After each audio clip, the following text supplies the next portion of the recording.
Bollywood silver screen presenting हाचिको। जब भी इस दुनिया में दोस्ती, प्यार और वफादारी की बातें होती हैं, तो सबकी जुबान पर एक ही नाम आता है और वो है डॉग यानी कुत्ता। और आज इस वीडियो में हम आपको एक ऐसे डॉग की कहानी सुनाएंगे जिसने रेलवे स्टेशन पर अपने मालिक का 9 सालों तक इंतजार किया। और ये कहानी किसी लेखक की कल्पना नहीं है, बल्कि एक सच्चा इंसिडेंट है जो जापान में घटित हुआ था। फिल्म शुरू होती है और फिल्म शुरू होने के साथ ये दिखाते हैं कि स्कूल में सब बच्चे अपने हीरो के बारे में बता रहे हैं कि वो अपनी जिंदगी में अपना हीरो किसको मानते हैं। एक लड़की बोलती है कि मैं अपना हीरो कोलंबस को मानती हूँ, इसलिए नहीं कि उसने अमेरिका को डिस्कवर किया है, बल्कि इसलिए कि उसने इतने बड़े ओशियन में एक छोटे से शिप को उतार दिया था। अगर वो अमेरिका को डिस्कवर ना भी करता तब भी वो मेरा हीरो था। अब वो चली जाती है और उनकी मैडम बोलती है कि Ronnie now tell us about your hero.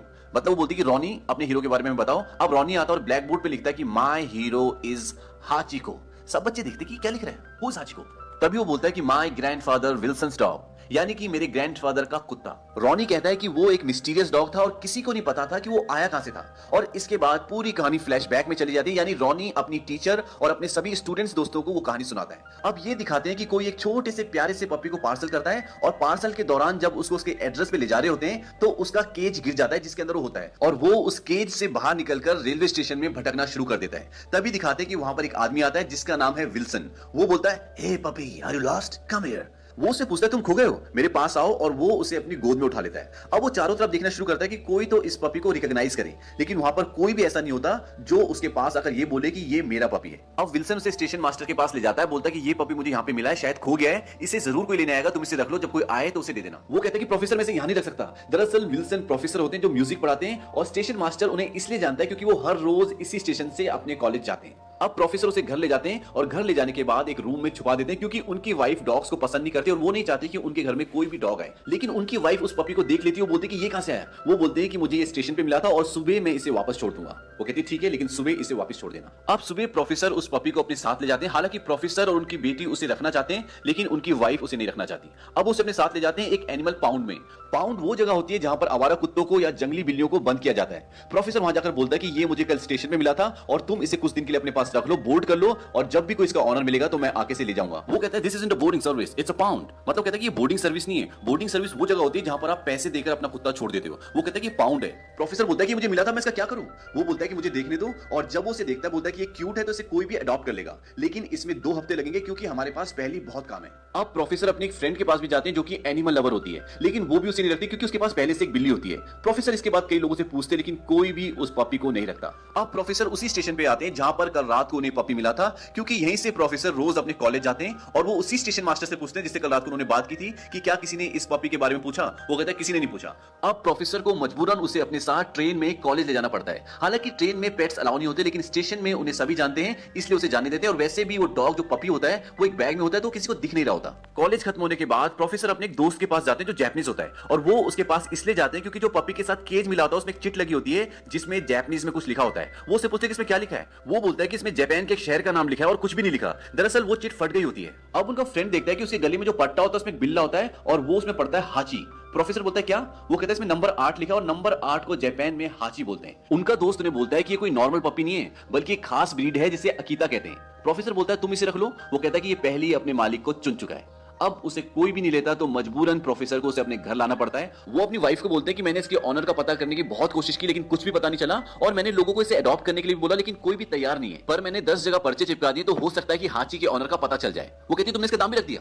तभी अंदर से कुछ गिरने की आवाज आती है और जब वो अंदर जाते हैं तो वो देखते हैं कि प्रोफेसर की वाइफ का एक प्रोजेक्ट जिस पर वो काफी टाइम से काम कर रही थी, मेहनत कर रही थी, हाची ने उसे नीचे गिरा दिया और खराब कर दिया। इसके बाद प्रोफेसर की वाइफ को बहुत गुस्सा आता है और कहती है कि मुझे ये घर के अंदर नहीं दिखना चाहिए, बाहर ले जाओ और ये कभी भी अंदर नहीं आना चाहिए। प्रोफेसर उसे बाहर अपने लॉन में ले जाते हैं जहां पर एक स्टोर रूम होता है और हाची को वो वहां रख देते हैं और वापस आ जाते हैं। अब रात को क्या होता है कि तूफान आना शुरू हो जाता है और प्रोफेसर को चिंता हो जाती है कि हाची वहां पर अकेला है। वो रात को चुपचाप वहां जाते हैं और हाची को उठाकर अंदर कमरे में ले आते हैं। अब उनकी वाइफ को नहीं पता कि हाची अंदर आ गया, और हाची की आवाज उनकी वाइफ को ना सुनाई दे इसलिए वो टीवी चला देते हैं और सोफे में बैठ जाते हैं और हाची को अपनी गोद में बिठा लेते हैं। अब रात को जब उनकी वाइफ की नींद खुलती है वो देखते हैं कि प्रोफेसर बेड पर नहीं है और टीवी की आवाज आ रही होती है, और जब वो बाहर हॉल में आती है तो देखते हैं कि प्रोफेसर सोफे में सोए हुए हैं और हाची उनकी गोद में है। इसके बाद वो प्रोफेसर को उठाती है और ऊपर अपने साथ रूम में ले जाती है और वो हाची को वहीं छोड़ देते हैं। इसके इसके बाद अगले सीन में ये दिखाते हैं कि प्रोफेसर हाची के साथ लॉन में खेल रहे होते हैं। दरअसल वो उसे बॉल कैसे उठा के लाते हैं ये सिखा रहे होते हैं। वो बॉल फेंकते हैं, हाची उसके पीछे जाता है लेकिन उसे उठा के नहीं लाता क्योंकि उसे आता नहीं है। इसके बाद कई बार वो कोशिश करते हैं कि उठा के लाए लेकिन हाची कभी भी उठा के नहीं लाता। अब हाची को सिखाने के लिए प्रोफेसर क्या करते हैं कि बॉल फेंकते हैं और खुद एक डॉग की तरह जाते हैं और बॉल को मुंह से पकड़ते हैं ताकि हाची सीख जाए। तभी ये सब कुछ उनकी डॉटर खिड़की से देख लेती है, वो बोलती है मॉम कम हियर। और जब उसकी मम्मी आती देखती कि प्रोफेसर बच्चे की तरह हाची के साथ खेल रहे हैं। इसके बाद उनकी बेटी भी वहां चली जाती है।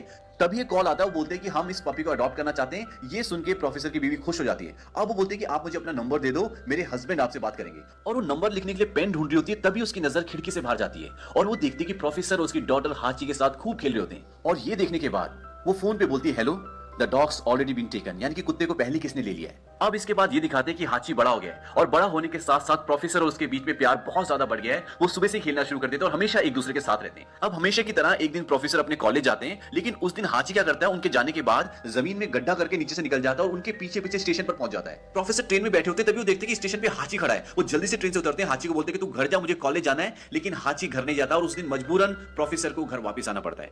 वापस आने के बाद उस गड्ढे को बंद कर रहे होते हैं जहां से हाची भागा होता है। तभी उनकी वाइफ वहां पे आ जाती है। बोलती है कि तुम तो कॉलेज चले गए थे। वो बोलते हैं कि मेरी ट्रेन मिस हो गई। वो बोलते हैं कि लाओ ये मैं कर लूंगी, तुम दूसरी ट्रेन ले लेना। अब प्रोफेसर कॉलेज के लिए निकल जाते हैं और जाते हुए हाची को बोलते हैं कि तुम यहीं रहना। अब शाम को हाची को ट्रेन के सायरन की आवाज आती है और वो समझ जाता है कि ये प्रोफेसर की ट्रेन है और वो दीवार कूद के सीधा स्टेशन पहुंच जाता है और वहां पर एक जगह बैठ जाता है और प्रोफेसर का इंतजार करने लग जाता है। अब जैसे ही प्रोफेसर स्टेशन से बाहर निकलते हैं, वो भागता हुआ प्रोफेसर के पास जाता है और उनके साथ खूब खेलता है, उन्हें बहुत प्यार करता है। ऐसा लगता है कि प्रोफेसर और हाची की जिंदगी अब दो अलग अलग जिंदगी ना होकर एक ही जिंदगी हो गई हो। प्रोफेसर वहां पर दुकान वाले से पूछते हैं कि पूरे दिन यहीं पर था। वो कहते हैं कि नहीं अभी भी आया, आपके आने से 2 मिनट पहले। और इसके बाद प्रोफेसर उसके साथ खेलते हुए घर की ओर चल देते हैं। अब इसी बीच प्रोफेसर अपनी बेटी की शादी उस लड़के से करवा देते हैं जिसे वो पसंद करती है। अब एक दिन प्रोफेसर अपने उसी जापानीज दोस्त से मिलते हैं जिसने उन्हें बताया था कि इसके गले में जो लिखा हुआ है इसका मतलब हाची है। वो अपने दोस्त को बोलते हैं कि मैं कभी भी बॉल फेंकता हूं, कभी भी फैच करके नहीं लाता, मतलब कभी भी उठा के नहीं लाता, जैसा कि आम डॉग्स करते हैं। वो बोलता है कि ये बहुत ही खास ब्रीड है। वो कहता है कि कभी फैच नहीं करते, लेकिन अगर कभी इसने फैच किया तो समझ लेना कि कोई खास रीजन है। प्रोफेसर बोलता है कि I will find the reason. अगले दिन ये दिखाते हैं कि प्रोफेसर अपने कॉलेज जा रहे हैं, काम पे जा रहे हैं और हाची भी उनके साथ जाना चाहता है, लेकिन वो उसे अपने साथ नहीं ले जाना चाहते क्योंकि उन्हें नहीं पता कि घर वापस आ पाएगा कि नहीं। लेकिन उस दिन वो उसे अपने साथ ले जाते हैं और जैसे वो स्टेशन के अंदर जाने वाले उसे बोलते कि हाची घर जाओ और हाची चुपचाप घर चला जाता है। और शाम को जब उनकी ट्रेन आती है तो पिछले दिन की तरह हाची उन्हें लेने जाता है और अब ये सिलसिला रोज का हो जाता है। हाची रोज सुबह उन्हें छोड़ने जाता है और शाम को लेने आता है। धीरे धीरे प्रोफेसर की जिंदगी और हाची की जिंदगी एक होती चली गई। प्रोफेसर अपना पूरा वक्त हाची को देते और हाची भी हर वक्त उनके घर आने का इंतजार करता। एक दिन प्रोफेसर की बेटी घर आती है और उन्हें खुशखबरी देती कि मैं मां बनने वाली हूँ। इस बात से प्रोफेसर बहुत खुश होते हैं और उनके पेट में वही बच्चा होता है जो ये पूरी कहानी सुना रहा है, यानी कि रॉनी। एक दिन हमेशा की तरह प्रोफेसर अपने कॉलेज जा रहे होते हैं और वो हाची को बोलते हैं चलो, लेकिन उस दिन हाची उनके साथ नहीं जाता। प्रोफेसर उसके पास जाते, उसे प्यार करते, कहते क्या हो गया। उनकी वाइफ भी पूछती से क्या हुआ, वो कहते कि पता नहीं। उसके बाद प्रोफेसर हाची से पूछते हैं last chance, you want to come with me, लेकिन हाची कोई रिस्पॉन्ड नहीं करता और प्रोफेसर चले जाते हैं। अब उनके जाने के बाद हाची स्टोर रूम में जाता है और अपने मुंह से बॉल पकड़ता है, दरवाजा खोलता है और स्टेशन की तरफ भागता है। वहीं दूसरी तरफ प्रोफेसर स्टेशन पहुंच जाते हैं और वो पीछे मुड़ के देखते भी कि हाची तो नहीं आ रहा, लेकिन हाची पीछे नहीं होता। वहां पर एक आदमी पूछता भी है वे तो हाची। अब जैसे प्रोफेसर स्टेशन के अंदर जाने वाले होते हैं, पीछे से हाची आ जाता है और हाची को देखकर वो बहुत खुश हो जाते हैं और उसके मुंह में बॉल भी होती है। प्रोफेसर बोलते हैं कि तुम मेरे लिए बॉल लेकर आए हो। वो उसके मुंह से बॉल लेते हैं और फेंकते हैं, कहते जाओ लेकर आओ। और हाची भागता हुआ जाता है, बॉल उठा के प्रोफेसर के पास लेकर आता है और ये देखकर प्रोफेसर बहुत खुश हो जाते हैं क्योंकि हाची पहली बार जिंदगी में बॉल उठाकर लाया था। वो वहां पर खड़े स्टेशन मास्टर को बोलते भी हैं, did you see first fetch, first time in life. इसके बाद प्रोफेसर दोबारा बॉल फेंकते हैं और दोबारा उठा के लाता है और ये देखकर प्रोफेसर बहुत खुश हो जाते हैं। वो सबको बता रहे होते, देखा तुमने, ये पहली बार बॉल उठा के लाया है। अब प्रोफेसर हाची को बोलते हैं कि मुझे देर हो रही है, मुझे जाना है, लेकिन हाची अजीब सा रिएक्ट कर रहा होता है। और जब फाइनली प्रोफेसर दरवाजे के अंदर जाने वाले होते हैं तो हाची भौंकना शुरू कर देता है। ऐसा उसने आज से पहले कभी नहीं किया था। प्रोफेसर उसे ध्यान से देखकर उसके पास आते हैं, उसे बहुत प्यार करते हैं और वो भी उन्हें बहुत प्यार करता है। उसके बाद प्रोफेसर को जाना पड़ता है क्योंकि उन्हें काम पे जाना है और वो ट्रेन में बैठकर चले जाते हैं और हाची पीछे से जाती हुई ट्रेन को देखता रहता है जैसे कुछ छूट रहा हो। कॉलेज में जाने के बाद जब प्रोफेसर बच्चों को लेक्चर दे रहे होते हैं तभी उनकी तबीयत खराब हो जाती है और उन्हें हार्ट अटैक आ जाता है और उनकी वहीं पर मृत्यु हो जाती है। शाम होती है और हाची दोबारा स्टेशन पे जाता है पर प्रोफेसर नहीं आते और हाची उनका इंतजार करता रहता है। फिर रात को प्रोफेसर की बेटी के जो हस्बैंड होते हैं वो आते हैं और हाची को ले जाते हैं क्योंकि उन्हें पता होता है कि हाची प्रोफेसर का स्टेशन पे इंतजार कर रहा है। अगले पूरे दिन हाची बहुत उदास रहता है और जैसी शाम को उनकी ट्रेन आने का वक्त होता है, हाची दोबारा जाकर उसी जगह पर बैठ जाता है जहां बैठकर वो प्रोफेसर का रोज इंतजार करता है। वो स्टेशन से निकलने वाले हर चेहरे को बड़े ध्यान से देख रहा होता है, लेकिन जो चेहरा वो देखना चाहता है वो उसे कहीं नहीं दिखता।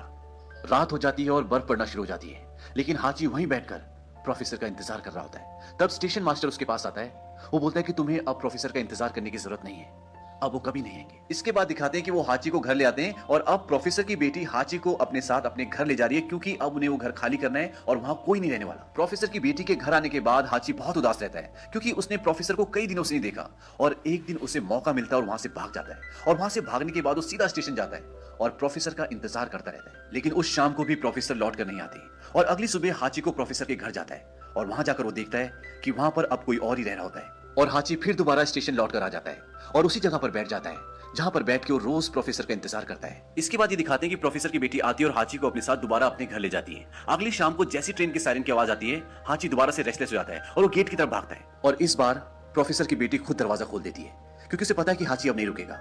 वो कहती है बाय हाची और हाची वहां से सीधा स्टेशन चला जाता है और उसी जगह पर दोबारा बैठ जाता है जहां पर वो रोज बैठकर प्रोफेसर का इंतजार करता था। अब हाची को प्रोफेसर का इंतजार करते हुए काफी महीने हो जाते हैं और ये खबर धीरे धीरे फैलना शुरू हो जाती है। फिर एक दिन वहां पर प्रेस से एक रिपोर्टर आता है। वो स्टेशन मास्टर से बोलता है कि हम हाची के बारे में जानना चाहते हैं क्योंकि हम इस न्यूज को स्टोरी को अपने न्यूज़पेपर में छापना चाहते हैं।